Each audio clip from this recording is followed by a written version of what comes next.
We take one big brinjal. இங்க பாருங்க மிளகா 2 brinjal. See, look at this. இந்த மாதிரி பெருசா இருக்கிறத மட்டும் இப்ப கட் பண்ணிக்கலாம். See.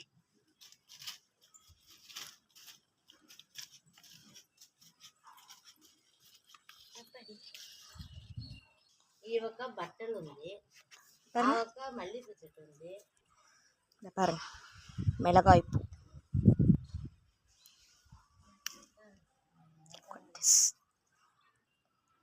இதுவாச்சா look at this. எவ்வளோ பெரிய ரோஜா மரம். எப்படி இதை சாஞ்சிருக்கு, இதை நேர் பண்ணி வேறு இடத்துல வச்சுட்டு போஸ்ட் பண்ணலாம்.